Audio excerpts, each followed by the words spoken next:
This paradigm relates to change, trauma, growth, and growth accelerants, of which I would include psychedelics, sexuality, proximity, and intensity.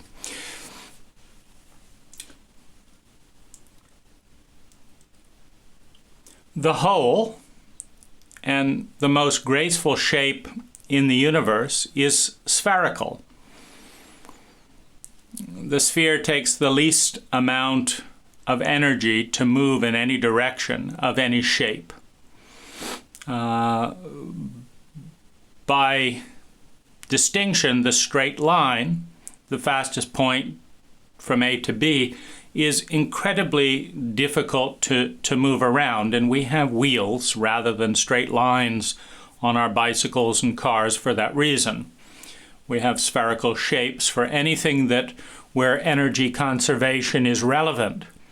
A rocket is circular in its shape as the most efficient way to propel an object through space. The ego is a fractal representation of the whole. So you have the whole, you have physicality, you have the planet, you have the species, you have the government, you have the family, and you have the ego. The ego is a fractal representation of the whole. The psyche is a fractal representation of the whole. And consciousness can be measured by the complexity of distinctions that can be interrelated. The complexity of distinctions that can be interrelated creates the possibility field. The possibility field, acted on, influenced in a variety of ways, creates the probability field. And the actual field is the smallest of the two. One could look at the probability field as kind of the square root of the possibility field, and the actual physical field is the square root of the probable physical field. And within a given moment of time, you have the densest energy, and you can kind of see that density growing. If you look at the geometry of everything coming down to a point, the more complex the geometry, the denser the point that holds all the various points at the center of the circle. Reality is holographic. It's not only fractal, it's holographic. And so within the smallest part of reality, there is the suggestion of the whole. If you take a hologram and break it into 1,000 pieces, you can find what the whole looked like in the hologram from the refraction of light in the piece of the hologram. If one studies the human psyche, one can extrapolate the entire possibility field of the multiverse with the full range of consciousness within it as a possibility field, as a probability field, and as an actuality. One can discover the entirety of the family by a single family member because of this fractal representation. One can learn about the psyche by studying the government in which that psyche was birthed, and one can learn about the government by discovering the nature of an individual particle, a citizen within that government. There is a fractal interconnection. And within this comes the magic of the individual being able to change the entire universe. That as we change our relationship with the possibility field in which we are nested, that as we change our perspective within the possibility field that is nested, that everything changes. Within any fractal relationship, at any point in that fractal dynamic, the one changes the whole changes the one. The sophistication of consciousness is the number of distinctions that can be tracked and held in relationship with one another. The intelligence of consciousness is the amount of energy it takes to create a unit of well-being. The intelligence of consciousness can be measured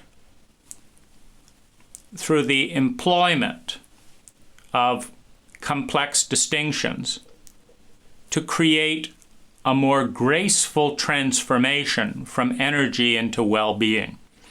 When we want to go shopping, we can measure the intelligence of the people creating transportation by whether the wheels are spherical. The sphere is the juxtaposition and paradox of the masculine and feminine, the yin and the yang. Within the sphere, we have one, the one sphere, the one circle. Within the sphere, we have infinite refractions of lines. Because one develops a sphere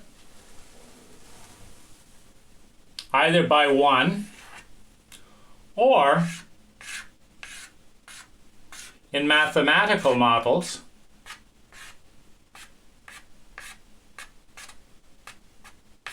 we create more and more lines, and with each new upgrade of line, with each doubling in the sophistication, like for example, this is not a perfectly circular circle, because we've only got 1, 2, 3, 4, 5, 6, 7, 8, 9. We've only got about 20 lines. If we take the 20 lines and increase it to 40 lines and fill in all the corners, it's now a circle refracted in 40 distinctions. It now has more grace, more complexity. A circle is one.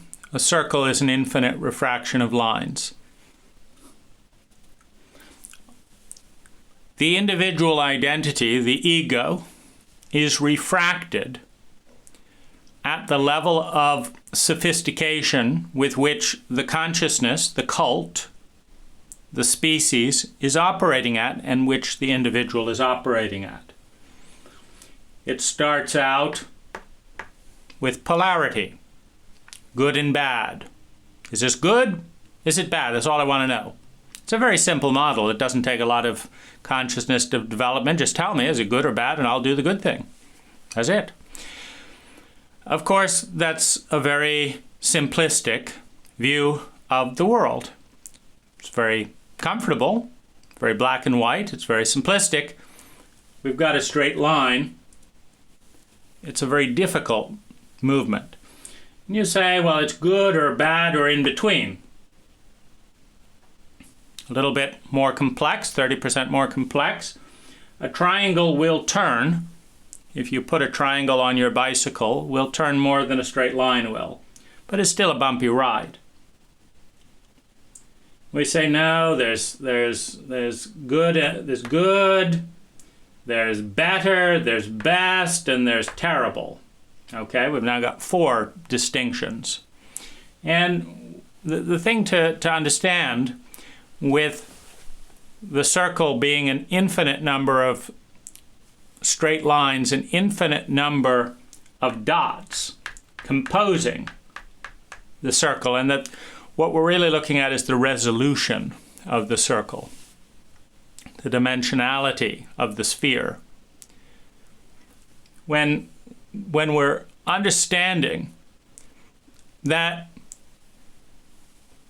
the larger sphere, the larger possibility field of which we are a part, is an infinite number of refractions. Meaning no matter how much, like the computers of today refract the color spectrum into 256 million colors. Why not 460 million? There's no reason. It's kind of pointless at 256 million. It's not really useful to do more than that. A rainbow will typically say there's red, there's orange, there's green, there's blue, there's yellow, and there's purple and white, whatever. So that's enough for me. But it's a much smaller refraction of the same continuum. Because we're looking at a continuum when we're looking at a sphere. And as you have the oneness, which is the feminine expression, you have the masculine, which is the distinctions that create the oneness. The oneness that holds space for distinctions, the distinctions that shape and form the oneness. With each new refraction of complexity, we have more grace. As the wheel is made up from, rather than 4 points, 8 points, your ride just got twice as smooth. The human identity is seen through the lens of human consciousness, which is the lens of language. Try and think a thought without language. Try and be aware of something without language.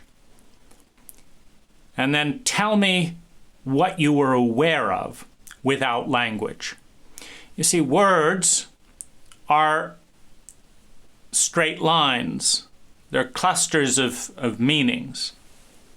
They're the distinctions that we use to refract reality. We refract reality through language. And the more sophisticated the language, the more sophisticated the refractions. The more distinctions we have, the more grace is possible. Grace being the elegance or the ease of transitioning through reality, through time and space. We have a circular planet. It is in a graceful dance around the sun. It would take enormous energy to stop the planet in its orbit, have it do a right angle, and then do a right angle again. It would exhaust the energy. If you push water through too many right angles, it gets slower and slower and slower, and the pressure gets less and less and less, because it is a right angle is not a beautiful flow for most energy. If you think of light, a light bulb, it radiates out equally in all directions. Our identity is not is a dumbed down version of the microcosm of the whole.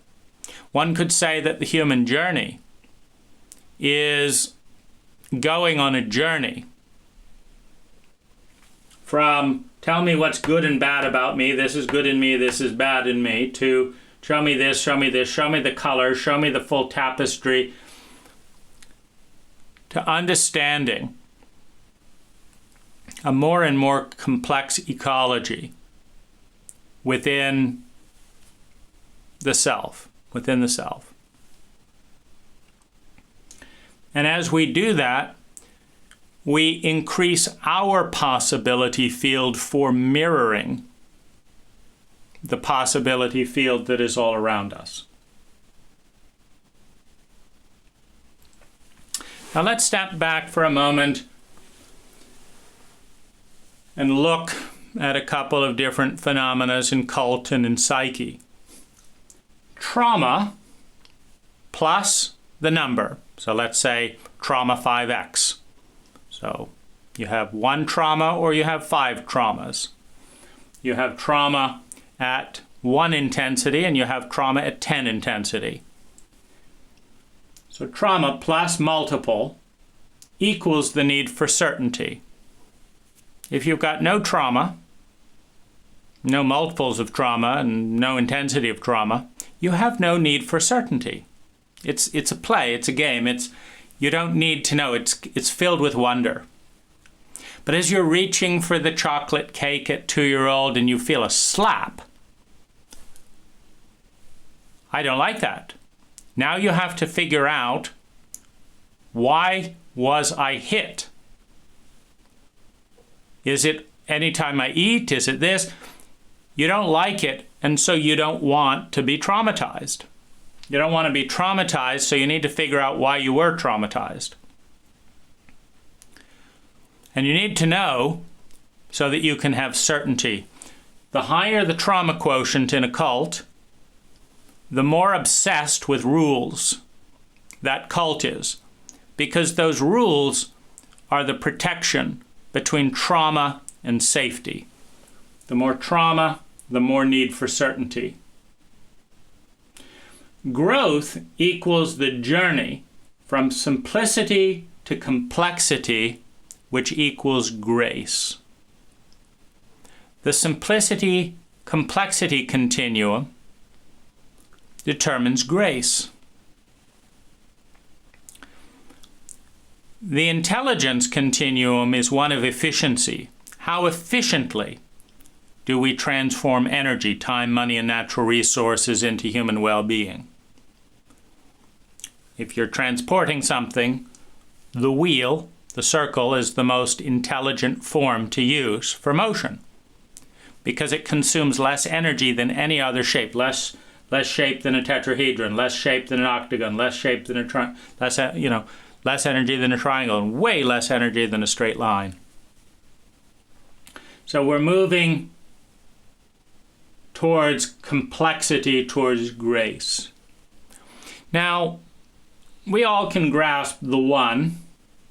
Most of us can grasp a triangle, it's good or bad, or it's in the middle, something like that. And so we can relate to the complexity. We have mastery to complexity at a certain point. We can connect the dots up to a certain point. Now, none of us on the color spectrum from 7 colors, which we can all name, to 256 million colors, which none of us can name, none of us can rattle off more than about 10,000 distinctions. I mean, that might daunt a lot of people. Say, make 10,000 distinctions. Well, we can probably do it in numbers, right? What about 10,000 colors? What about 10,000 human states? What about 10,000 feelings, meaning gradients in feelings? What about the continuum from joy to hate? How many increments can you mark between those continuums, where you would track a consistent progress from hate here, and by the time you got to 10,000, you'd be up at joy, and you'd be able to track each distinct feeling along that continuum. It's too much. We're not a culture. We're not a cult of inner development. So mathematics could probably do it the best. We could probably count to 10,000, particularly if we made little hash marks so we didn't lose our place, because wouldn't it be terrible if we got to 4,000? And it's like, am I at 4,001 or 4,003? I don't know. I have to start all over again. That's dreadful. So let's do it with little hashtags on the paper. There is a certain level of complexity that is overwhelming to the consciousness engaging with that complexity in the environment inside or in the environment outside. You put a 5-year-old behind a car wheel and put them in front of a city and stop and go traffic, and it's too much. People crossing, braking, stopping, what's the distance, when to change lanes, the traffic light. It's too much. Put the same 5-year-old in a Jeep out in the field and say drive around. There's just the accelerator and the brake and the steering wheel. They can probably do it after a little bit. They've got 3 variables, and tracking eyes, ears, everything. But don't talk to me. You're distracting me. I can track all, visual data, not audio data. We're dealing with the sophistication of the conscious processor, which correlates to language.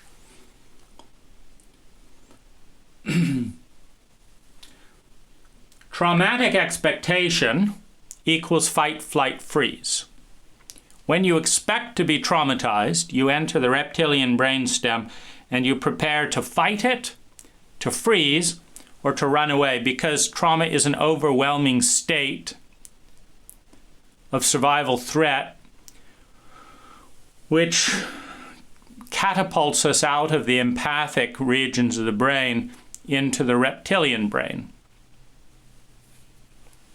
So we're on a journey from here over to here. And it's an infinite journey of distinction and complexity that is an infinite journey of grace, an infinite journey of intelligence. Now, transcendent consciousness. We have multiple ways of going on this journey. The one is the kind of the linear approach. And here's where you gradually take a model and hopefully with some guidance towards symmetry, increase the complexity of the model. You say, well, there used to be just kids. Now there's kids with abilities and kids with disabilities. Now there are kids with these abilities and these disabilities. Now there are kids who learn like this, and kids who learn like this, and kids who learn like this, and kids who learn like this, with abilities and with disabilities. Now that, and it just gets iteratively more complex, and so as part of our impetus towards freedom, we're constantly expanding choice.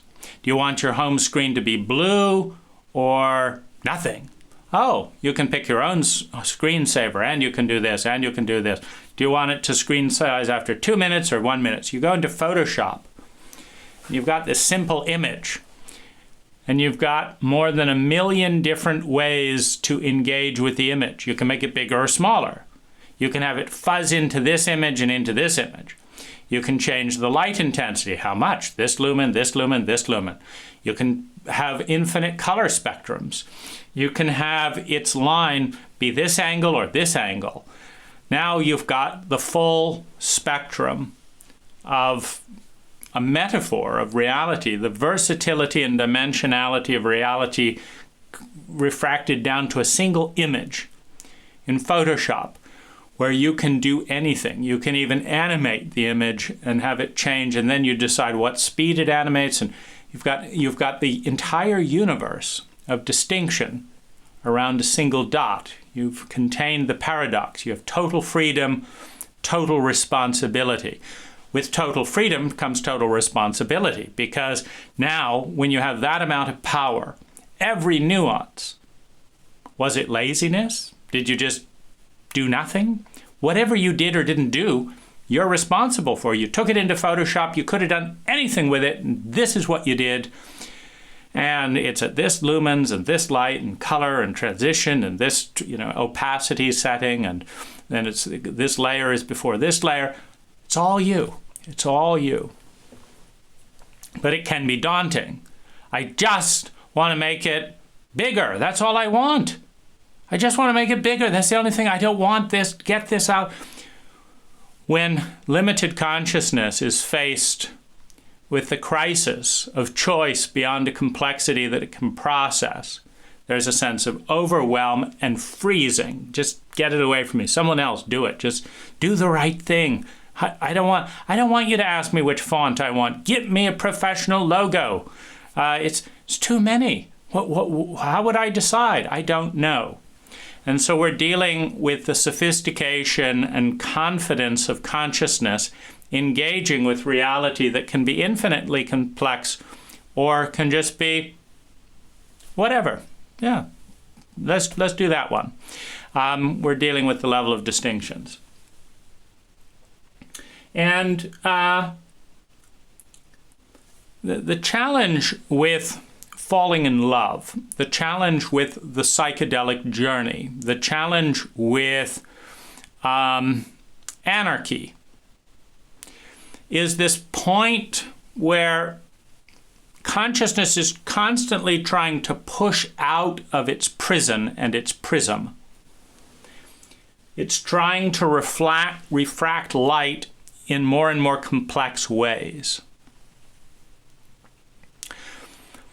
But if it refracts, if you just throw away the boundary, if you're a square person and you can track that, and you say, just be limitless, you can't track limitless. You can't track unconditional. You can't track any of the fictitious extremes at the edge of infinity, at the edge of polarity. You can't track it. You can track somewhat in between. And so the journey is towards complexity. And the crisis that can come when falling in love, when hearing a piece of music, when setting out for the ideal, when having a transcendent moment in a psychedelic journey. The problem is that the ego, through its square lens, it doesn't necessarily develop. It is dissolved. It's kind of whited out.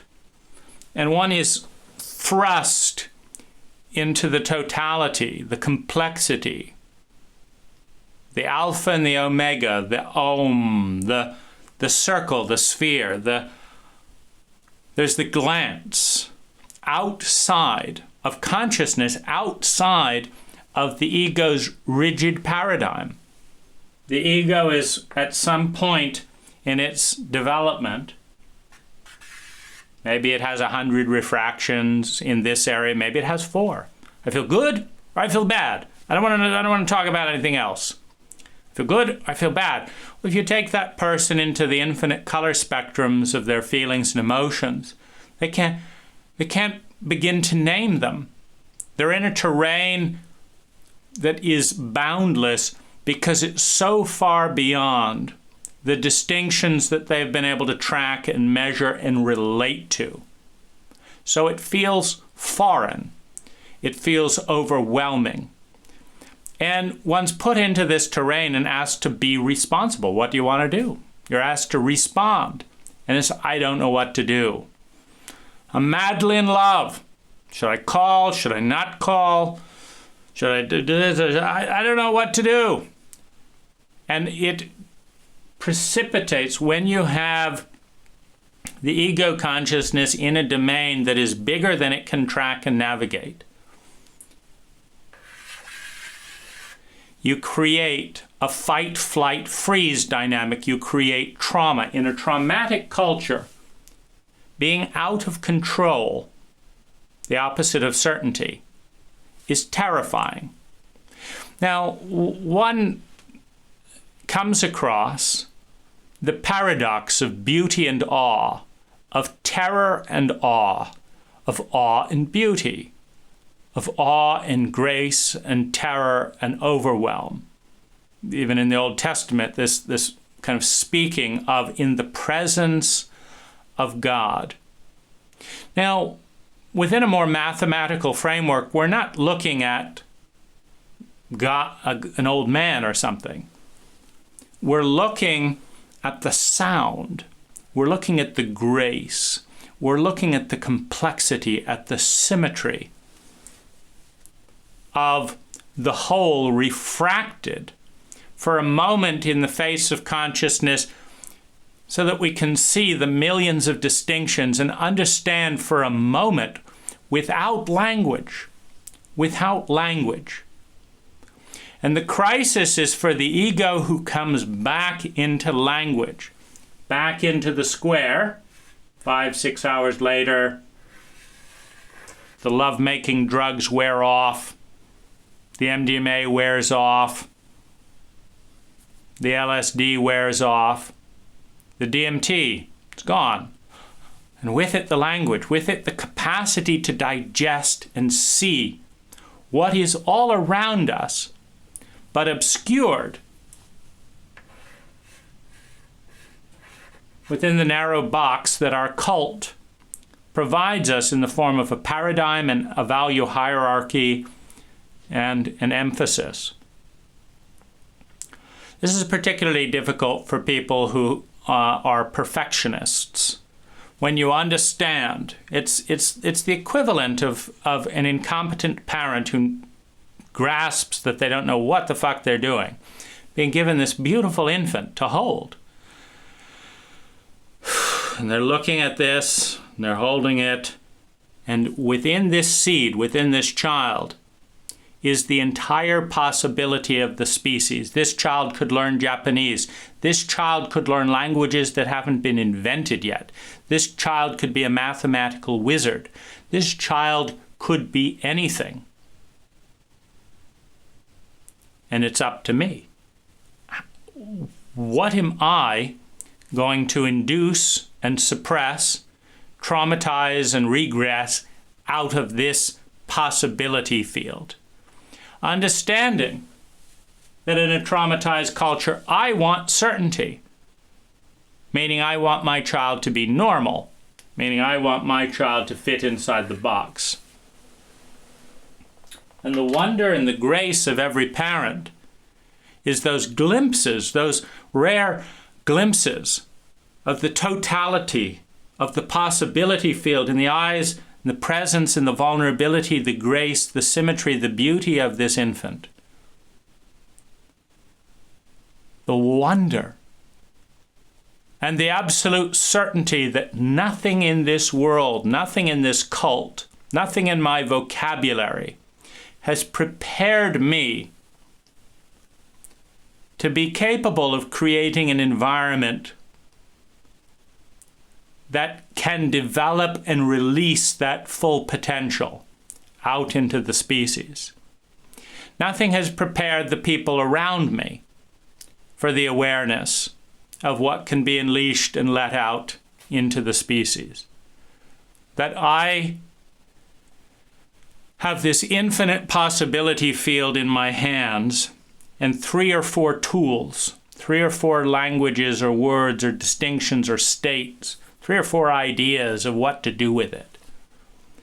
And it's the wrong idea. Because anything short of the circle is less graceful, less intelligent, more painful than the complexity of that infinite possibility field. And so it is a contraction down to the certainty of what is often the normal brutality of the cult as one is overwhelmed and tries to push what is being born into the box as gently as possible without killing it. Because that's all we've got to put it in. That's all we've got to put the infinite psyche in its possibility field, the infinite blossoming of a million different flowers inside the psyche, each a different persona, some a day, some an hour, some a month, some a decade. Those infinite seeds waiting to burst out in the right sun, in the right liquid, in the right nutrients, so many of them stillborn. It's not safe. That level of beauty isn't welcome out here. This level of touch is too unfamiliar for the simplistic environment in which it is being induced, in which it is housed. The cult, the ego, the paradigm, the philosophy, the language. It's too rudimentary to unleash that full possibility field. In a traumatic cult, when chaos, when the unknown is open to too quickly, the traumatic fear of the unknown turns that neutral landscape, which can be terror or grace, depending on how we relate it to, into the most terrifying thing we have ever seen. And we push it away as we retreat back into the known. When we have low trauma and low needs for certainty, these become wonderful dives into the bosom of consciousness, into the bosom of possibility, wonderful dives, playful journeys into the unknown.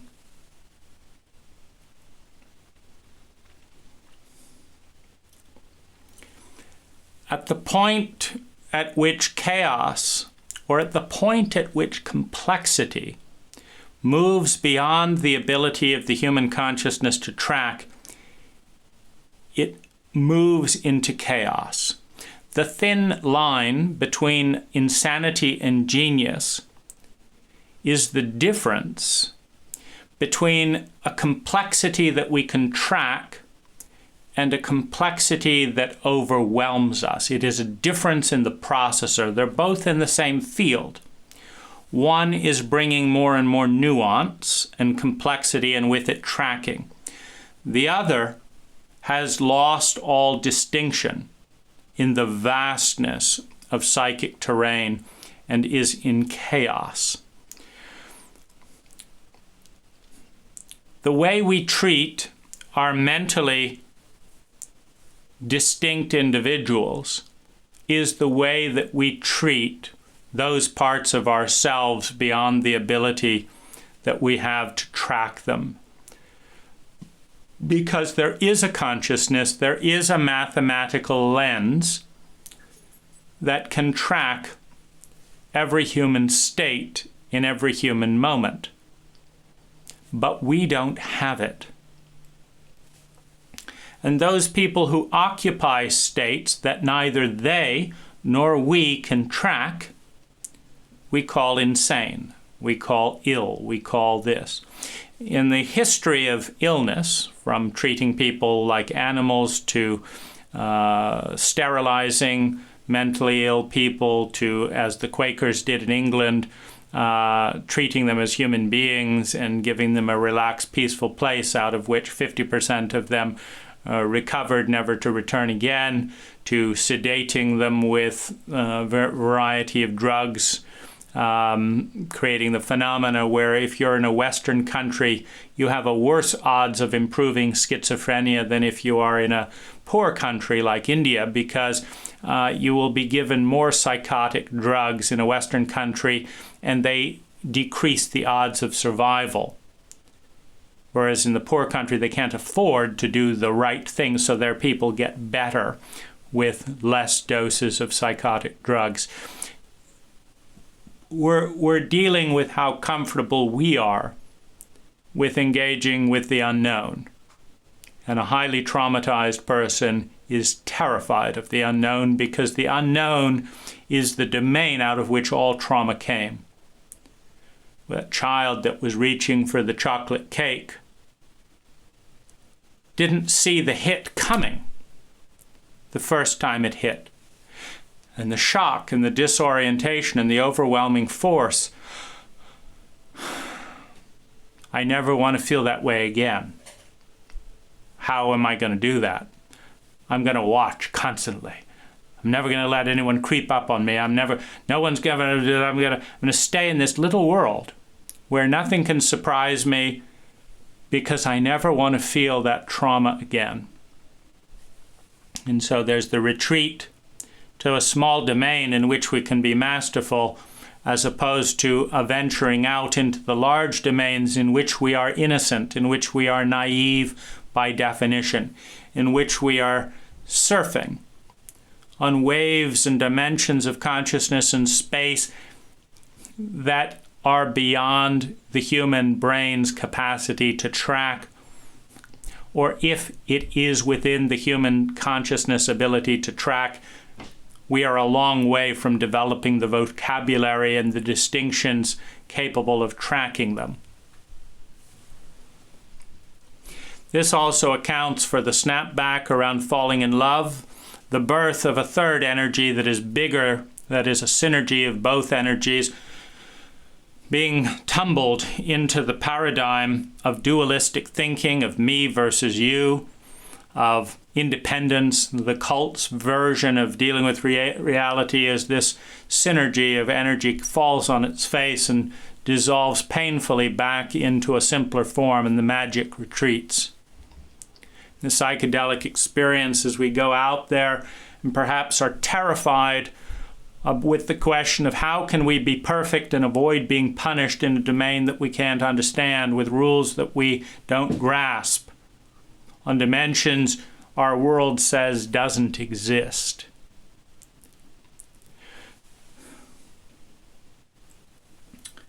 When we are propelled in a traumatic state into a level of complexity that for us is experienced as chaos and the unknown, we will fight it, and in doing so fight our own life to retain the sense of control that is the only shield that we are using to defend ourselves from the uncertainty of expected and anticipated trauma. Traumatic expectation equals fight, flight, freeze, response. Fight, flight, freeze, response is a trilateral paradigm that is not complex enough to deal with the grace of the larger world.